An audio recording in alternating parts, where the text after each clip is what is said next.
Use AA, right, angle, to prove that two given triangles are similar. I will set up proportions using side lengths from pre-images and images of after similarity transformation to find missing measurements.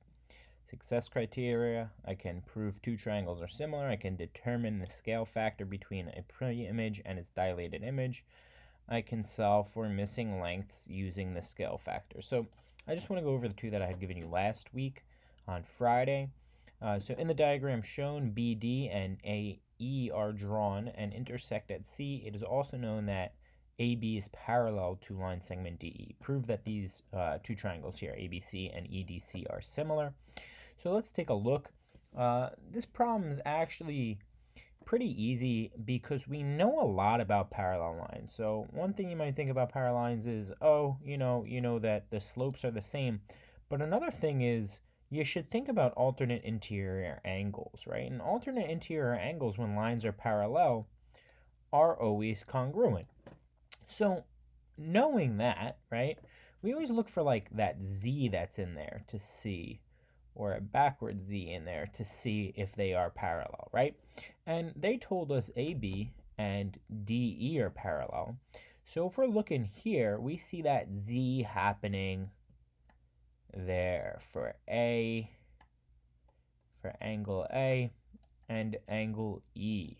So we can say, based on the alternate interior angle theorem, right, that lines are parallel. So we should set it up similarly to how we were setting up our congruence proof. So what's our plan? Well, our plan should pretty much, at this point, always be AA. We might take a look at some different plans, but here it is, AA.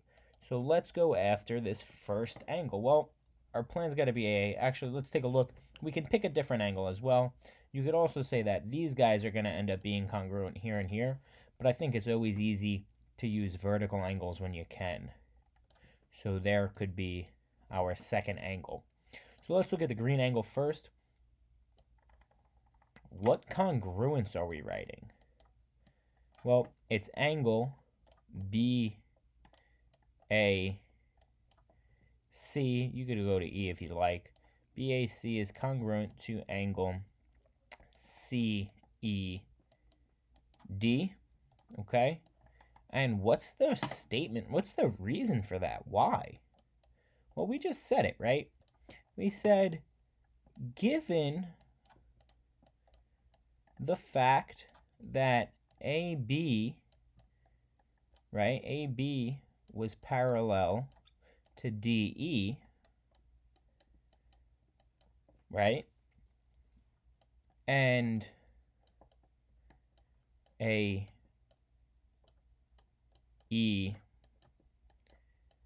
is a transversal, and I'm not going to be able to write all this out, but transversal, we know that the alternate interior angle theorem is true, right? We can just write alternate interior angle theorem, okay? Because that's saying these guys are alternate interior, and the alternate interior angle theorem states, given that AB is parallel to DE and AE is a transversal, then these have to be congruent. I prefer to write out AIA theorem. However you guys want to do it is fine. If you want to actually write out the whole thing, that's cool too. The next one we're saying, well, angle ACB is congruent to angle DCE. And why is that? Well, vertical angles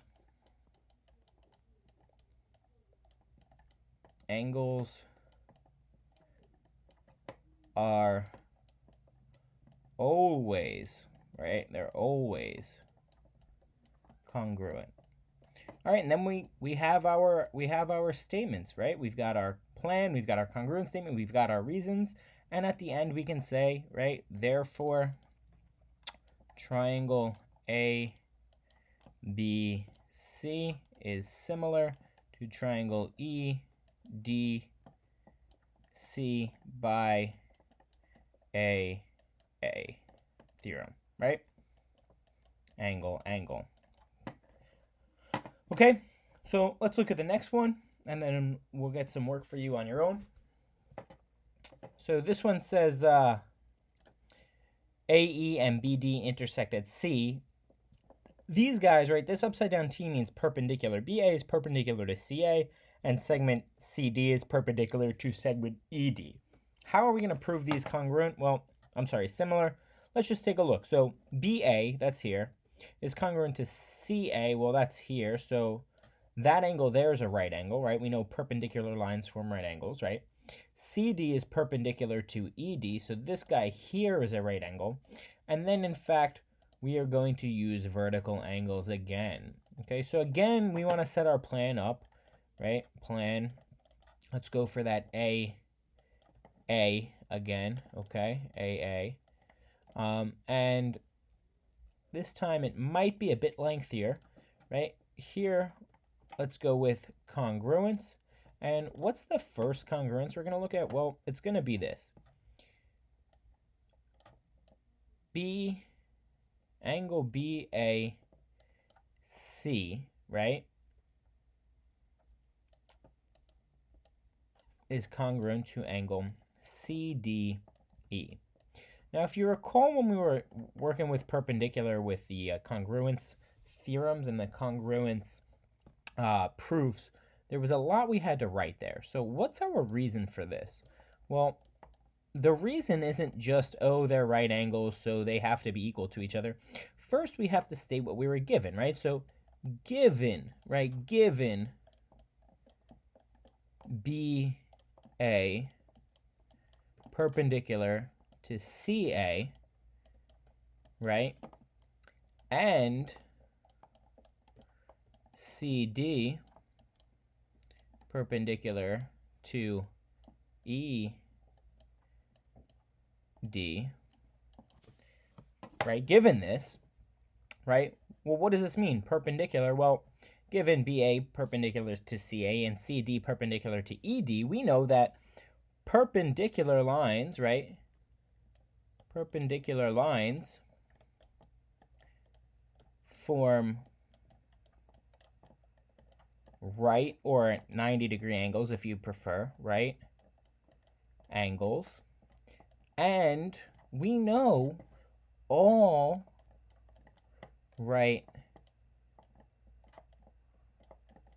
angles are congruent. And that's our reason for this one, okay? All right angles are congruent. So that's one angle. The next one, again, is easy for us, and that's why I like to use it. Angle ACB congruent to angle DCE. And why is that? All vertical, right? Vertical angles are always congruent, right? And I'm just going to abbreviate. Vertical angles are always congruent. And then we can say this guy, right? Prove this. They wanted us to prove that. Triangle BAC similar to triangle EDC by AA. Awesome. Okay, and that's how you prove those two. For homework, take a look at 1, or classwork, take a look at 1 and 2. And then I put a 3 there for extra credit, only because it's not very straightforward. In these, you also have to figure out the sides. All right? Thanks for tuning in. This is Mr. Pinto. Please like and subscribe if you liked this video. And I hope my whole class likes this video. Thanks.